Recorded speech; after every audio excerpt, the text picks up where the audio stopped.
আসুন আজ আমরা মানবজাতির একদম শুরুতে ফিরে যাই, এমন এক সময় যখন এই পৃথিবী ছিল প্রায় জনশূন্য, যখন আসমানে ছিল শুধু ফেরেশতা আর জিনেরা।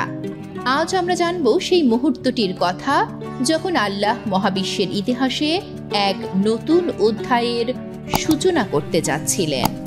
এটি শুধু একজন মানুষের সৃষ্টির গল্প নয়, এটি হলো আমাদের সবার অস্তিত্বের পেছনের গল্প।